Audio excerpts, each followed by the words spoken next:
Alrighty, where to start on this thing? This is my buddy Brumby's Shovelhead. I think it's registered as like a 73, but having a look at this thing, obviously they didn't have a hardtail frame in 73. Obviously, these are generator shovel heads, so this is obviously a chopper. It's got bits and pieces everywhere. It's got a sweet little Springer front end. It has a cool Springer front brake. I don't know about in the States, but in Australia, a Springer front brake is super hard to find. So that's freaking cool. I'm looking for one for my pan as well. So if you've got one and you're in Australia, please hit me up. I want to buy it. Anyway, mechanical rear wheel as well. I want one of them too if you've got one. Sweet sissy bar, my buddy Tommy did. So I think he copied that off a Born Free bike he was saying. You're going to hate that I said that. But yeah, sweet little runaround chopper. This thing is super cool. It's got the right proportions. This is sort of how I want my pan to be as well. Nice short little bike. No stupid overs like Isaac's bike. What a fucking loser.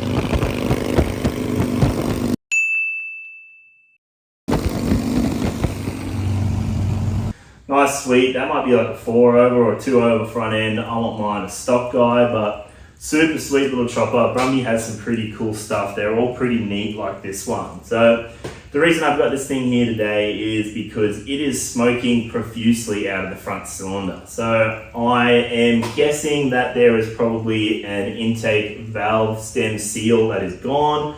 And then on decel, it'll just be sucking hell oil through into the chamber, smoking it up. You can see there's like a smoke ring around the front cylinder exhaust pipe there. I imagine once we take the exhaust pipe off, there's probably going to be some oil in the front and shit as well.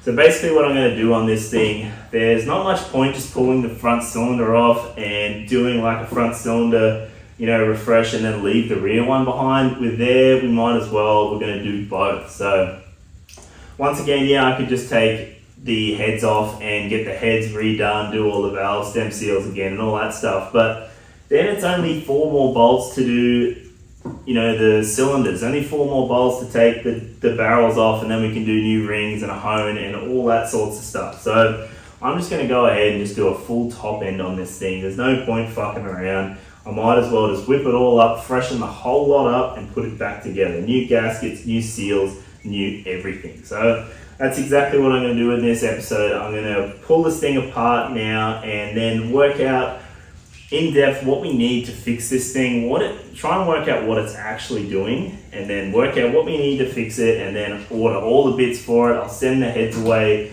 and get serviced if I have to, if they're bad enough, and then we'll measure up the bores, see if we need new rings, see if the pistons are maybe a bit flogged out, see if we have to bore and hone that thing again. So you've seen me do 100 of these things, pull apart 100 top ends, put 100 top ends back together. So I'm just going to quickly time-lapse me pulling this top end completely apart, pulling both heads off and barrels and all that shit off. And then once I've got it all off, we'll come back and have a good inspect of this thing on the bench. So let's freaking get into it.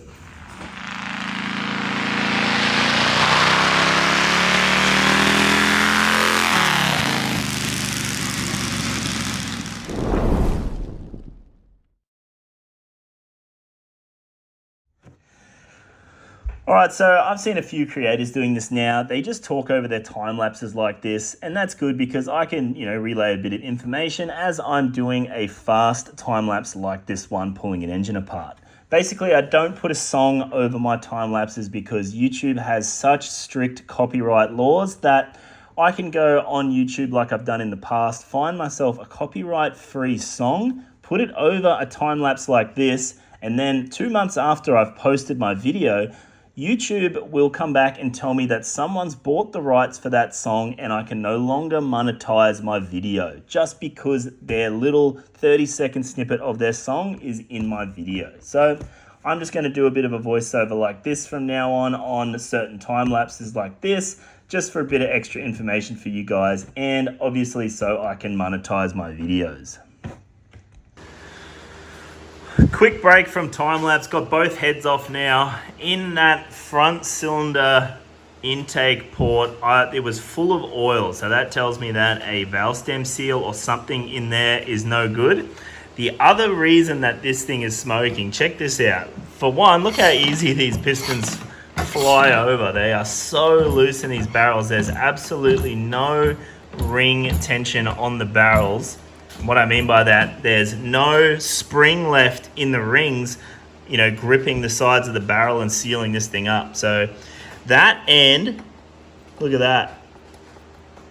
That tells me that either this thing has been super hot and the rings no longer have tension, or when I pull this thing apart, I'm going to measure the pistons and see what the piston to barrel clearance is. Because, like, look at that. And they're both the same. If I put this one over, like they both bang back and forth. Look at that. So we should be able to tell the pistons should be either scuffed up, and that'll tell us it's been hot. But if they look brand new in there, obviously the skirts are going to have a bit of damage on them because they've been flopping around. But if they look nice and new, it would tell me that this thing has been put together like that. So another telltale that I've seen on this thing that is a bit worrying about who put this together, see the gasket. So that bit of gasket there, and if we look in here, there's a piece of gasket in the wrong spot. So the orientation of that base gasket is wrong. So that little guy there is meant to be around the front here. So the base gasket is the wrong orientation as well. So I'm not sure whether these pistons have been given too much clearance. Maybe someone's bored this thing out or just had some pistons sitting around and they just threw them in. Or maybe this thing has gotten super hot and it has fucked the pistons up and all the rings are gone. Because like I said, there is absolutely no ring on bore friction, nothing there. This thing pushes over so easy. So that is where our oil is coming from. Not only the valve stem seal, but obviously it's just getting all that compression past this piston like that, and that's just going into the combustion chamber and out the exhaust. So I'm just going to quickly time lapse this. We'll just pop both these barrels off and both of the pistons, and we will put them together over here on the bench, and then we will go ahead and inspect this thing.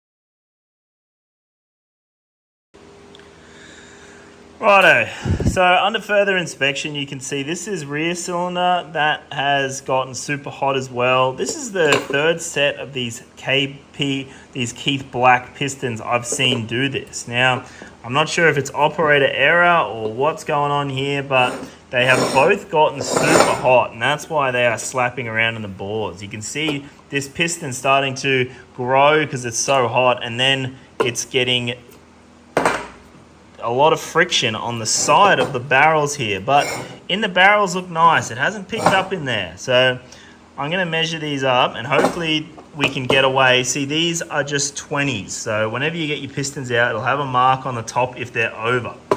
So these are only 20s over. They got plenty left on these 1200s. You can go to like a 70 if you're really, really keen, but these have heaps left. So I'm going to be right with them. I'm just going to give them a quick measure up and then we will work out what pistons we need to get. I'm going to see if he wants some fast guys. These Keith Blacks are like sort of, you know, your little bit better, maybe your mid-range market piston. I want to see if he wants, you know, just run-of-the-mill stockers or if he wants some fast guys. So that's all sweet.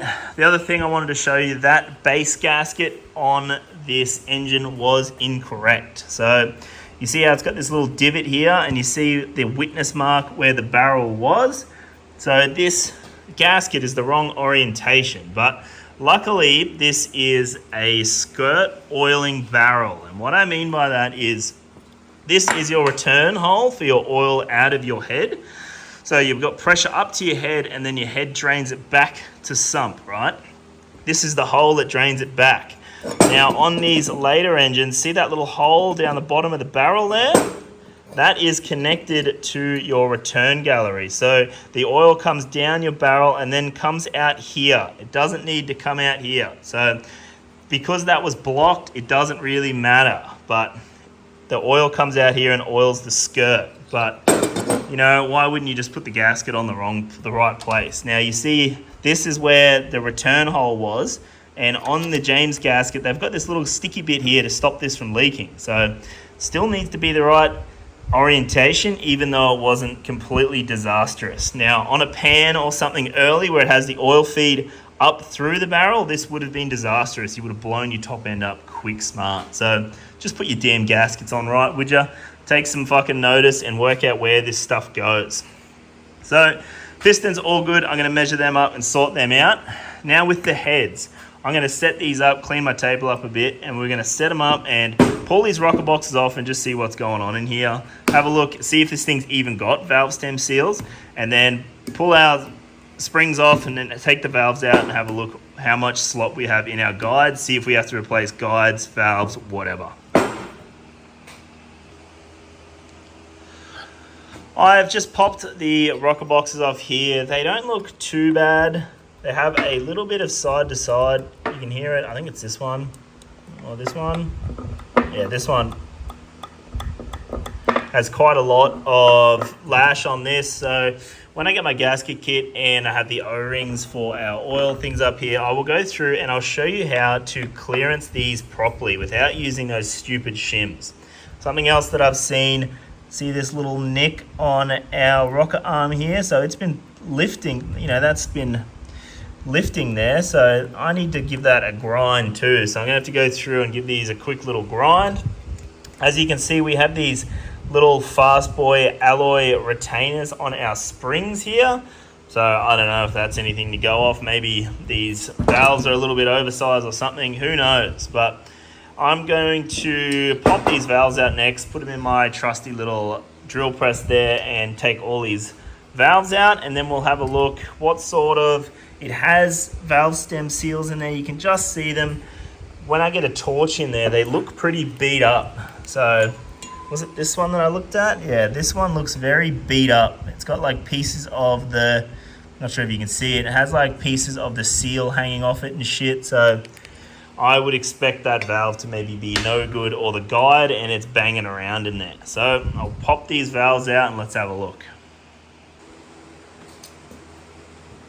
So I've got all my springs and everything out here. I just wanted to show you, this is my front intake valve. So this is what I was talking about, where I think this oil is coming from. Now you see down in there, see it's got that puddle of oil in there?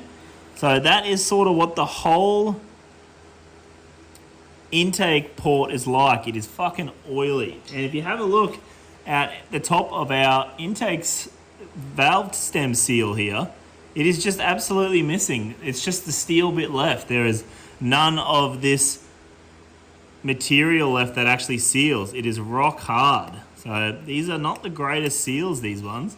And yeah, like this one's completely missing. So they all seem to be like that too. They all, this material is just sort of falling off. So maybe these things have been pushed on too far and the materials come out, or maybe it's just a bad, you know, seal, who knows? So these are coming off. We just use our trusty old fucking vice grips, but yeah, I'm not sure why that's failed, but that is our problem. So we're just going to take all of them off, and then we can sort of have a look what our valves are like in our guides. I think the guides seem alright. It's just these valve stem seals are not really sealing very well. So we just want to take the oil off our freaking guide here. Have a look what we are working with. Yeah, see, that feels really nice. Let's check if we got any play out here or anything. Ah, it's solid. So that all feels pretty good there. So I think they're all pretty well the same. So I'm just going to clean these up, give them a once over, buff all of these valves and everything up, and then I think I'm just going to give them to my buddy at the valve shop. He'll go through, give these a grind, give them a seat, put some new valve stem seals on these things, and then we'll put them back together. So this is pretty well the part where I go and find all these bits for this. I'll order gasket kits, I will order new pistons, new rings. Once I get them, I'll have to send those barrels off to get honed and bored, and then we can come back and slap all this shit back together. So I'll see you back here really soon.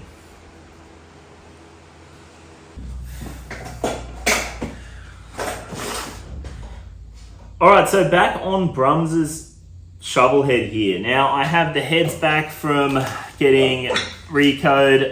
There was some fucking super weird stuff going on with these heads.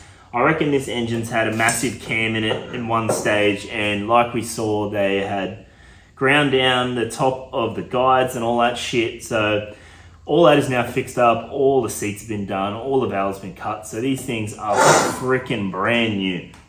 So what we also got done was I got the barrels here bored and honed as well. Now Brums wanted to go back with the same sort of pistons this thing had in it. These were 8.5:1 compression Keith Black pistons. So they're a nice little piston. So with these things, obviously they've got a dome top, right? And they are listed as an 8.5:1. So what that is the 8.5:1 is your compression ratio. So that is the ratio between your volume at bottom dead center and then your volume at top dead center. So it's a ratio between those two. And to have good power, good efficiency, all that crap, you need to shoot between a certain efficiency. Now, because we're just running pump gas on these things, you can't run a heap of compression. A heap of compression will cause pinging. So what we want to shoot for, I want to shoot for around this 8.5 or 9.5:1 compression. So they say to never just fucking take this for granted, this 8.5:1. They say you should always measure this shit. So I'm going to go through, I'm going to measure what compression ratio this thing actually has. Now, I don't know if you guys have heard of a dude in the States in Colorado Springs called Dragon Man. What he does to up his compression ratio, he puts his barrel in the lathe and you can machine the top of your like head gasket surface there. And he says that 50 thou off the top will increase your ratio by 1 point. So if we are sitting at 8.5:1, taking 50 thou off the top will take it to 9.5:1. So a few people online reckon on pump fuel you can run about 11:1. I don't want to go through and put 11:1 compression in Brumby's engine and then it pings. So we're going to go through and shoot for this 8.5 to 9:1 compression. So to measure this compression, Keith Black gives you a little chart here, calculating deck clearance and required piston compression height. Now there's like 10 steps here and it is super complicated.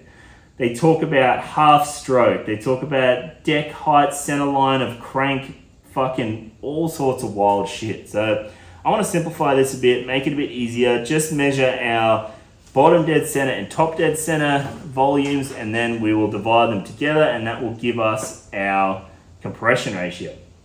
So I'm going to go through and put the front barrel on with a piston on it with no rings, and I want to measure a few things, and then we've got to work out the CCs of our heads, and then also because these pistons are domed, they are a positive volume as well because they go inside of the heads when they come up.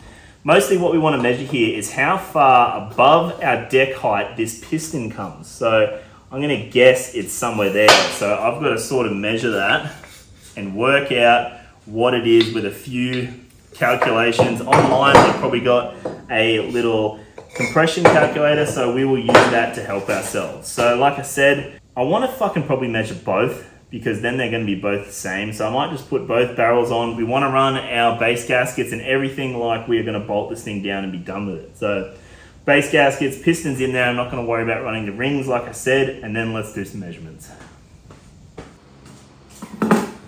All right, so basically all we're looking for here, I've got the barrels on, no rings, I got the gaskets in there, just put the pistons in with no clips or anything, and just going up and down like this. You can see that they both just come probably just proud of our little firing ring here. So I'm going to call that level, but this is where it gets a little bit complicated. Because this is a dome, we have to subtract CCs. because this dome is taking cc's out of the head. They both go pretty well the same. The rear is a little bit higher, but nothing much to fucking write home about. The other thing you got to do, go all the way to the bottom. It's going to be hard for you to see. All the way to the bottom, then measure your depth, and that tells you your stroke. So I already know from the timing marks on this thing, this is a 1200. So this has a 4.988 stroke. So if this was an 80 cube, it'd have a 4.25. And you need to measure your bore here. So obviously your bore is going to change based on how many over. If it was a standard, it would be whatever it is, 3 7/16. But this is a little bit over. I'm measuring this not very accurately, but 3.465. So that's what we are at the moment. So we need all that stuff to work out our compression. So now that we know this, let's go back to the table and have a look at our heads and try and CC our heads and work out what this compression ratio is going to be. Alright, so like I said, I'm going to do this the simple way. Sure, you can work out your dome and then work out your chamber CCs and all that stuff and do the mathematical equations, but at the end of the day, that is still theoretical. I want to do it the physical way, which is also the easier way to wrap your head around it and work out what our chamber size is. So the way I'm going to do that, I've obviously got the barrel off the engine with the piston in it. So I've got the rings on the piston. I didn't worry about the oil. I've just got the top and the second ring on there. And what I've done, I've just put a heap of grease around it like that. So what I'm going to do now, I'm going to push the piston to where we measured it before. So the grease is going to seal up the rings. That's why I put that in there.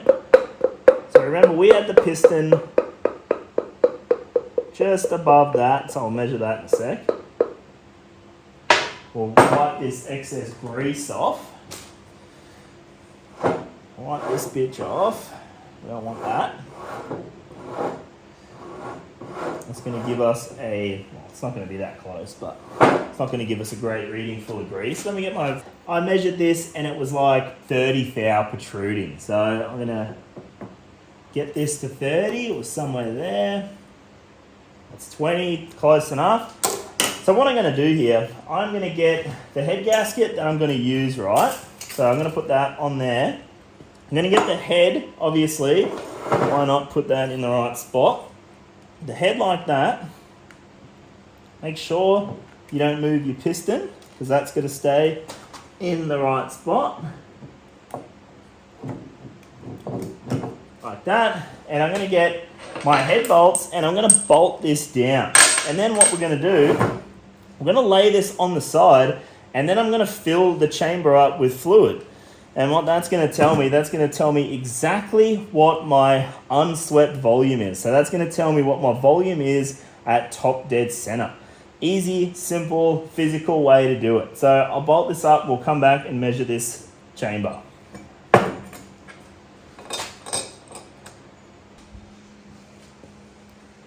Righto, so this is going to be pretty simple. I have my head all bolted together now. I've just got it leaning up on a bit of wood here so that the spark plug hole is perfectly level. So remember, the spark plug is going to twist in there and take up some volume as well. So you don't want to overflow it. You just want to go it, up to, where the bottom of the spark plug probably is. It doesn't have to be that accurate, but it needs to be pretty accurate. I just got some little fucking measuring doodads here. So this one measures 20 milliliters at a time. So all I'm going to do is fill this up 20 milliliters at a time. I've just got this is just like some diesel and some ATV or transmission fluid. And that is just so it turns up red, we can see it a little bit easier. I need a little tiny funnel, actually. Give me a sec. All right, so here is my trusty little funnel. So 20 milliliters.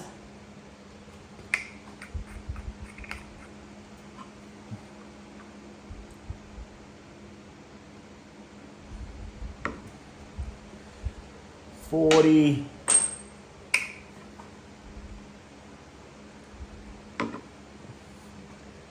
$60.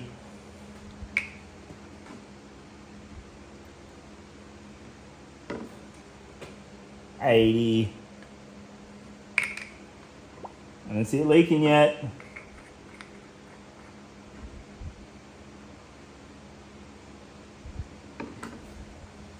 $100.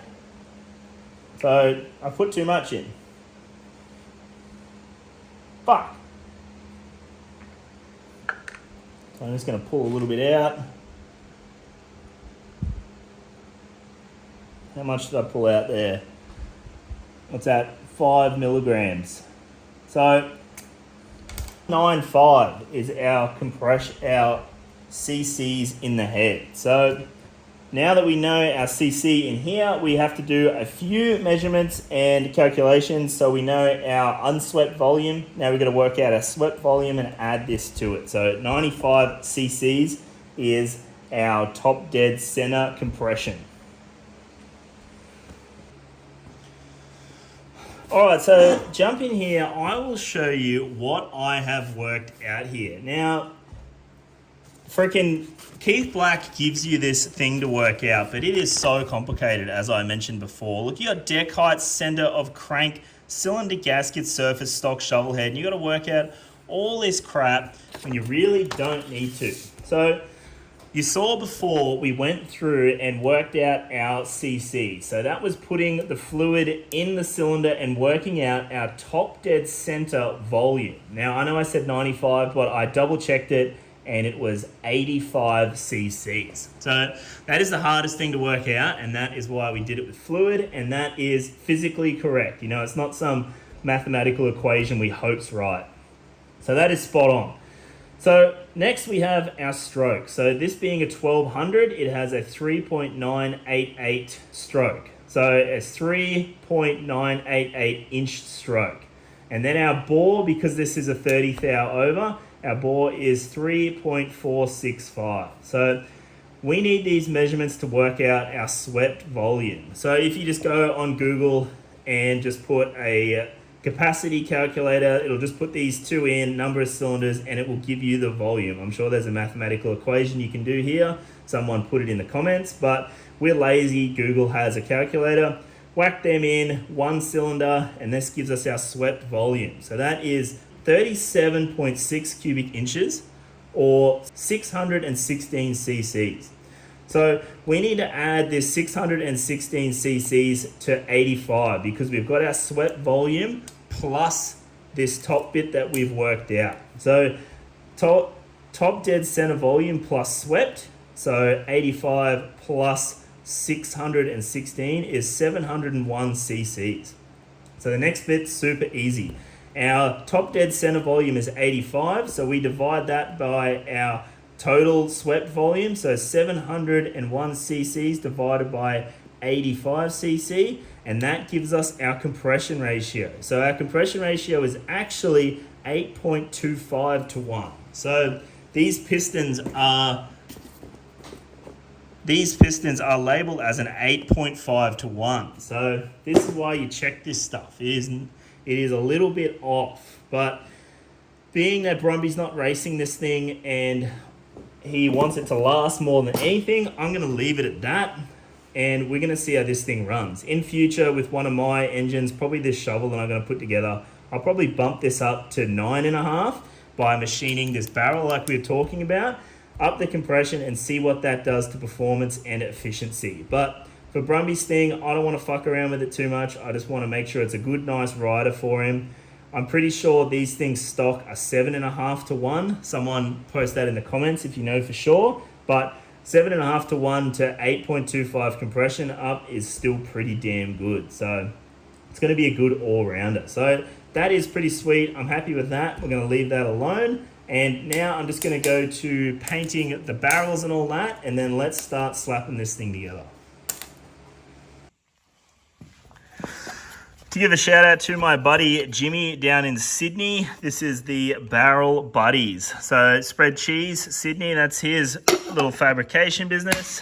These little caps just go straight on your barrels, eliminates the need to tape anything, and you can just slap them on like that and then paint away. How good is that? Thanks, Jimmy.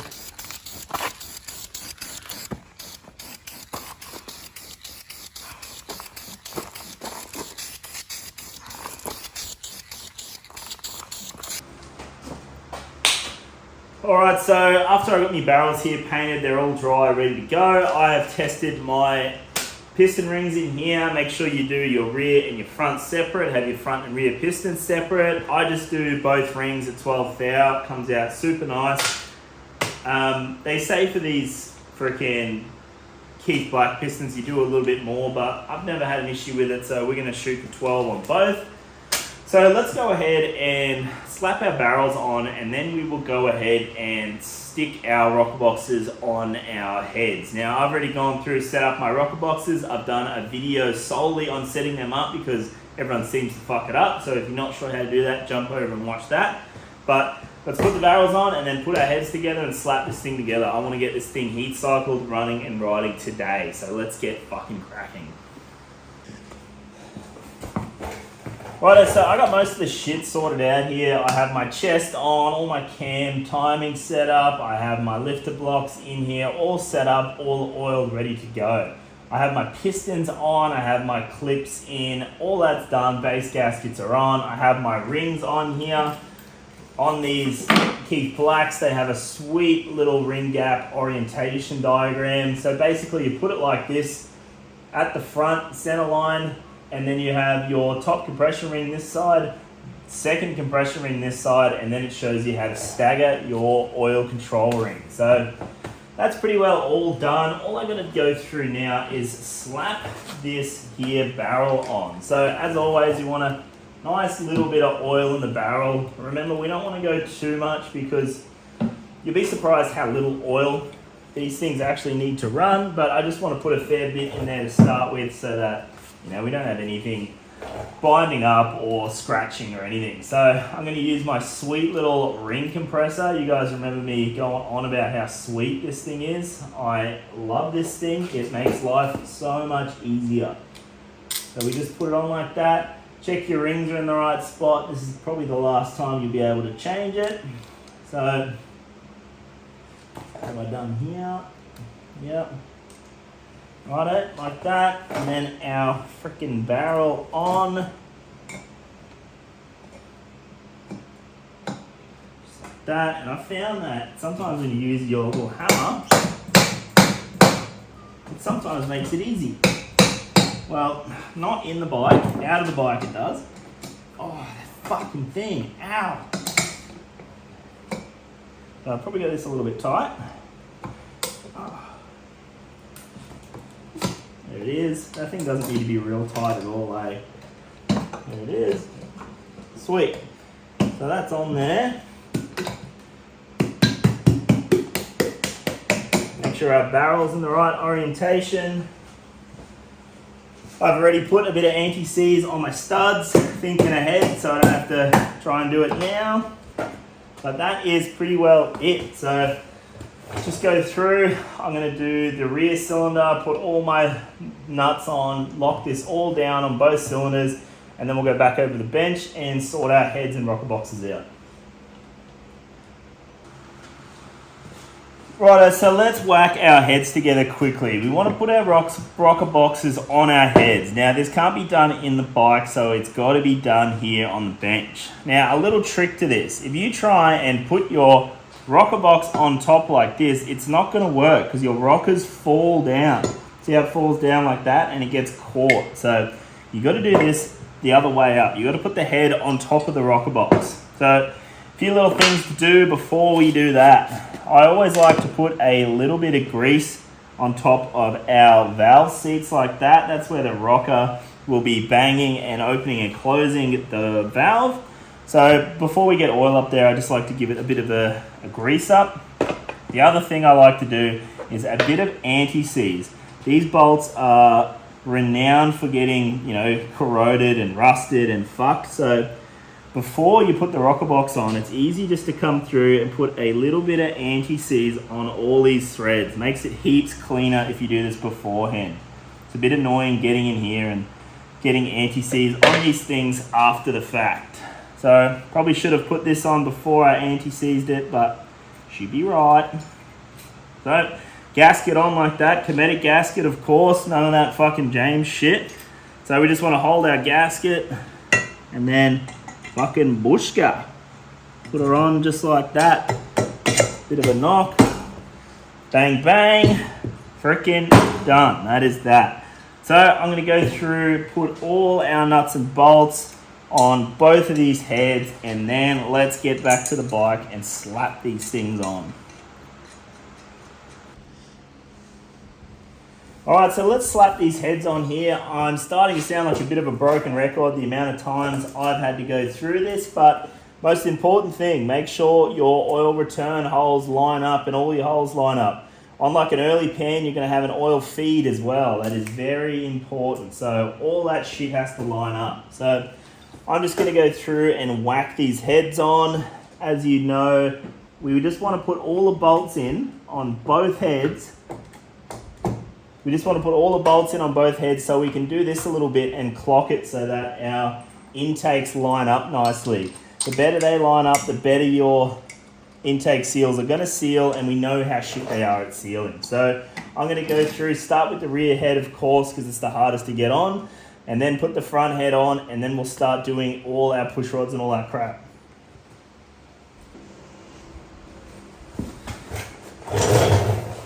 So I got most of this top end together. I have all my push rods in here now. I set it all up, done the timing and all that sort of shit. But a few things I wanted to talk about was this little oil line. So obviously this is a bit different to anything I've played with on the channel before. This is sort of a split style oiler. This is aftermarket. This never came OEM from the factory, nothing. So the idea of this thing, usually what happens is this oil port here comes up, goes straight into our head here, and then it feeds all our rockers. Just has a jump tube here and then feeds all the rockers.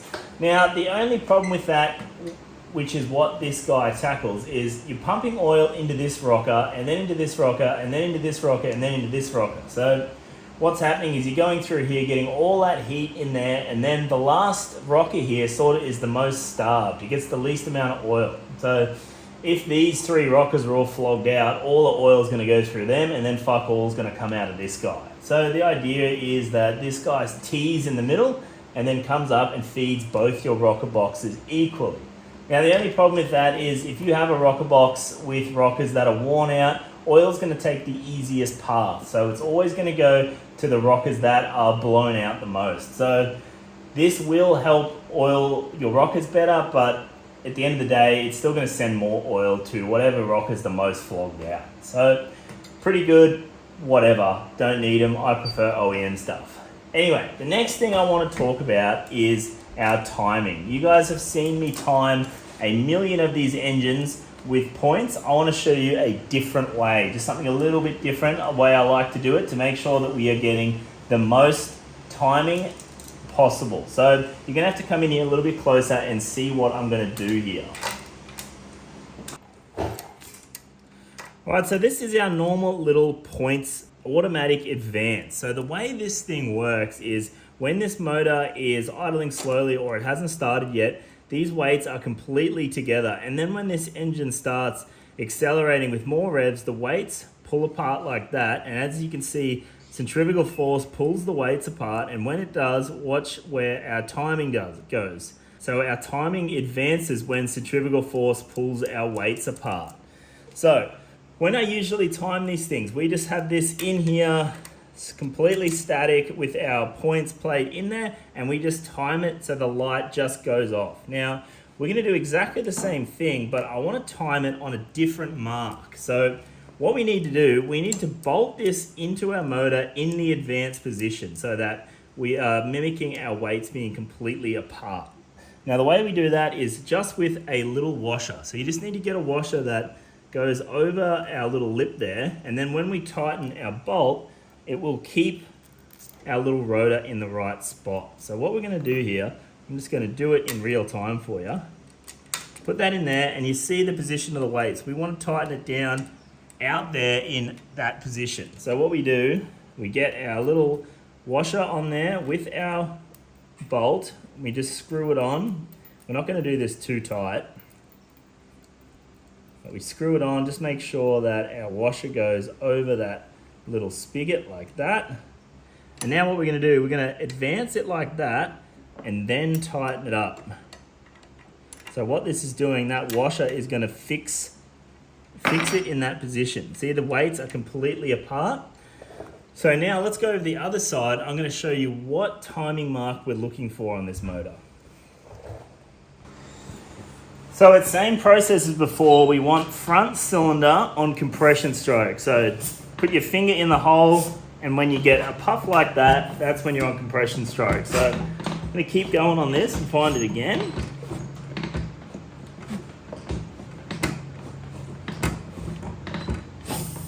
There it is, compression stroke. Sometimes it's easier too. You just put this thing into gear like that, and then you can knock the motor over. So what we're doing here, we're looking for the advance mark. So basically what that is, it's depending on your motor and flywheels again. On this particular motor, it is a dot. So your dot is your advance mark, and then your line is your TDC.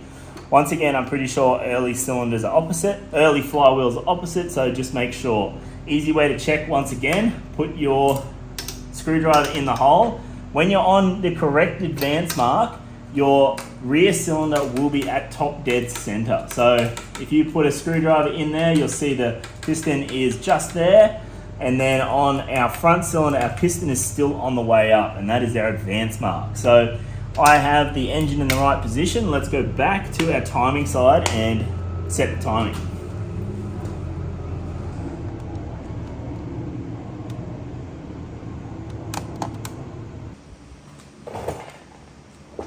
Alright, so this is exactly the same process as timing your shit as the other way. It's just this way you're advanced. So we have our plate loose like that. We have our test light on here. I'm just going to put power on. Hopefully we should get a light. There it is.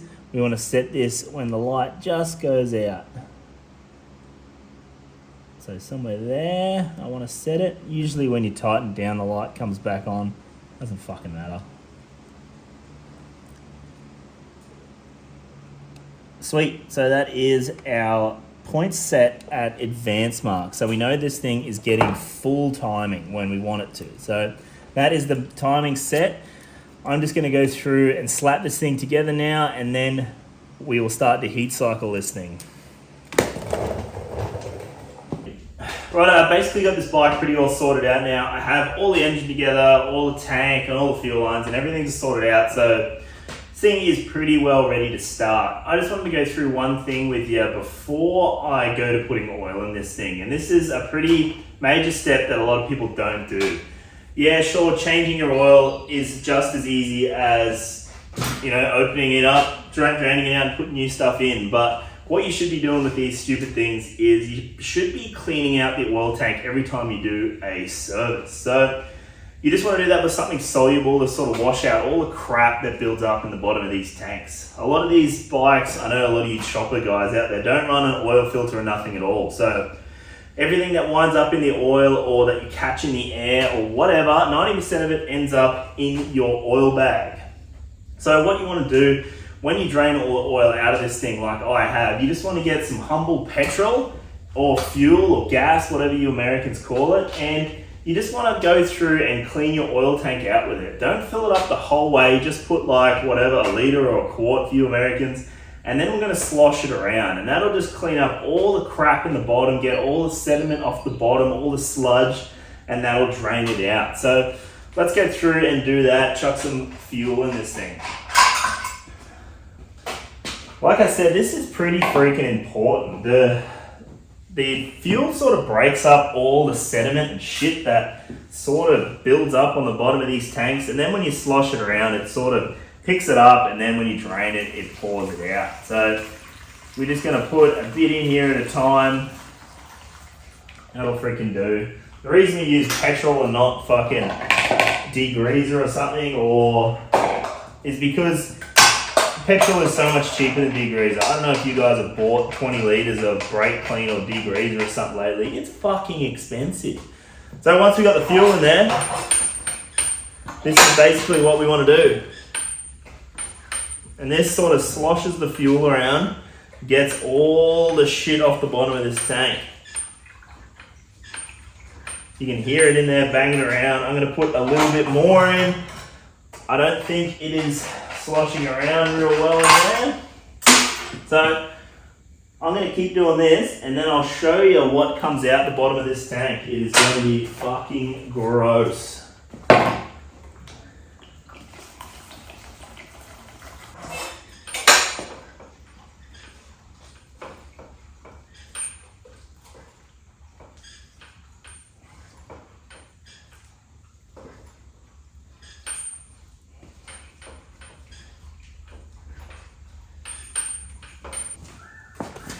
Alright, so let's just undo the bung. Let's just undo the bung on the bottom of this oil bag and watch the color of the shit that comes out of this. It is really surprising how much this fuel gets out of the bottom of your tank. Oh, look at it, it's just black, look at that. So you want to keep doing this probably 2 or 3 times until that liquid, oh, look at the color of it. See it? So you want to keep doing this until you get a clear petrol back out of there. This is really, really important to do this. Every time you service your bike, do this. It's super simple.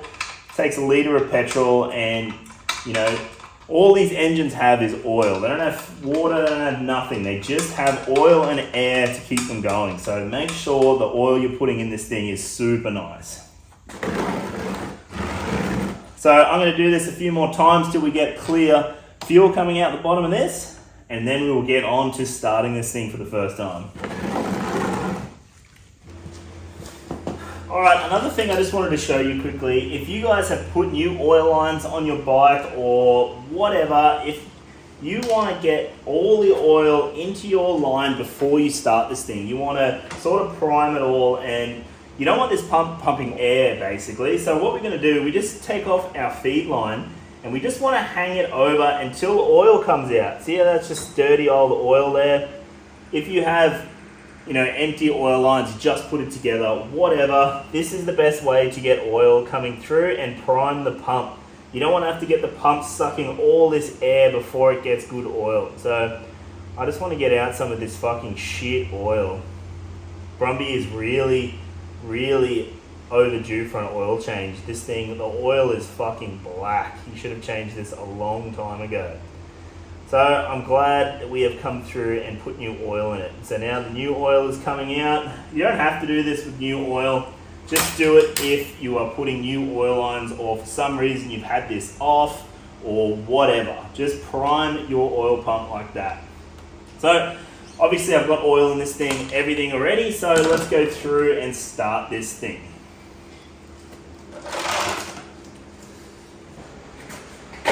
Alright, so I'll go through with you in real time, in one take, what I do when I start a bike up for the first time. So obviously I've just gone through, done a full top end on this thing. I've made sure it has engine oil in it, I've made sure it has gearbox oil in it, I've made sure the timing is right, and I have had a look at the jets inside the carby.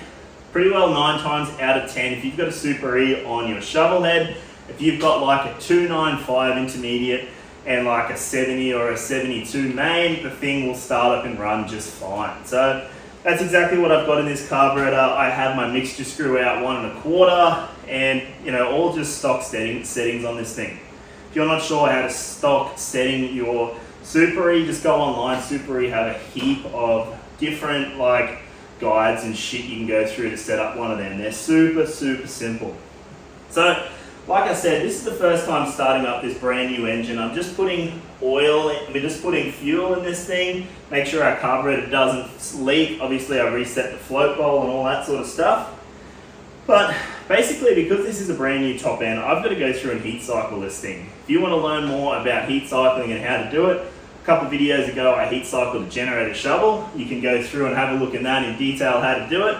But really quickly, the basics of it is we want to start this thing and run it for a short period of time and then let it cool down and start it again. So I do that. The first process is sort of 4 times. I want to run it for 10 seconds at about 1200 RPM, just off idle. You don't want this thing just chugging over. So because this is the first time starting it though, I'm going to do the first time a little bit different. It's more important to make sure this thing's got oil pressure and all that shit than how long it runs for. I'd rather it run for a bit longer, get a bit hotter, and make sure that it's got oil doing the right things, it sounds right, the carby looks pretty the carby looks like it's set pretty well. They're more important than how long this thing runs for. So obviously oil, fuel, we should be all right. I'm pretty sure this key is back for on and then on and headlight. So that's pretty sweet. We'll just go through a couple pumps, bit of choke, couple kicks, and let's see what this thing does.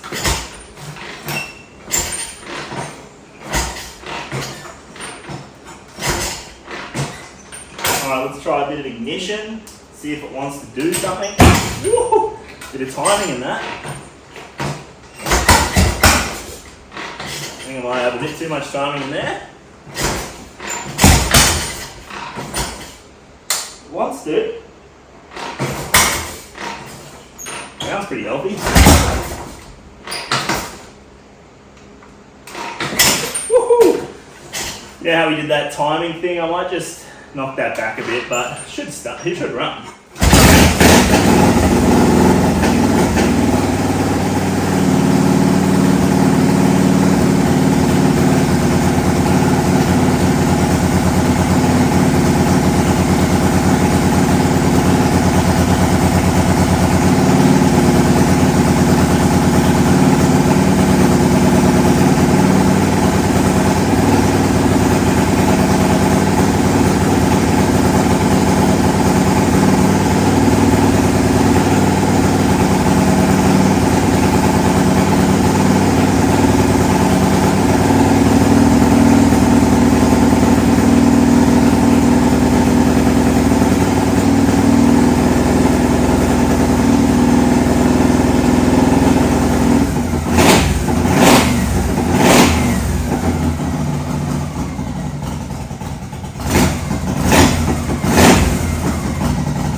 Pretty sweet. It sounds super crisp. Like we looked at earlier in this video, I went through and worked out the compression ratio of this. So this is 8.25 to 1.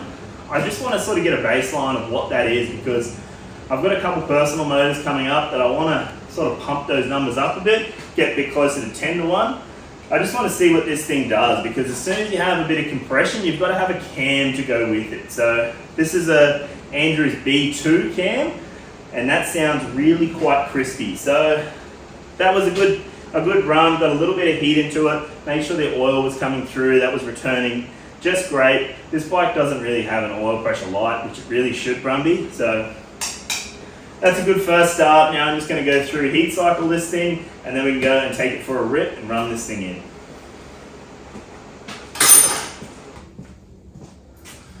Right, so I pretty well got this thing all heat cycled, all ready to go. I messed around with the tune a little bit, nothing crazy. I haven't changed jets or anything yet.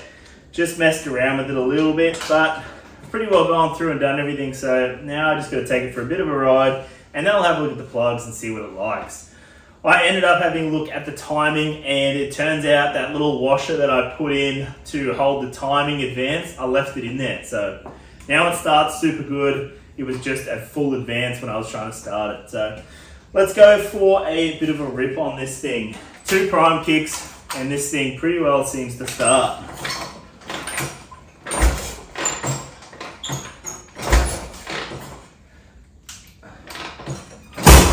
Oh, as soon as I film it won't start.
absolutely non-stop here in Queensland. It's been so fucked.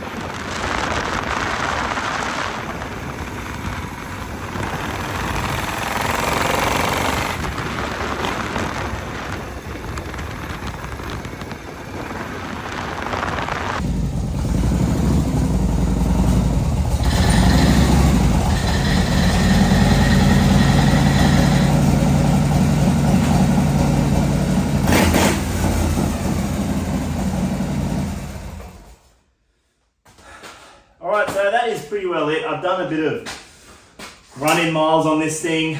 I just wanted to go through, when I first put this thing together, obviously we are putting a bit more compression in it than what is standard. So usually on these type of engines, you run like a 91 octane or something. That's fine for a stock compression engine that's like 7.5 to 1 compression or something. But when you start going up in the compression, you start getting a thing called knocking or pinging.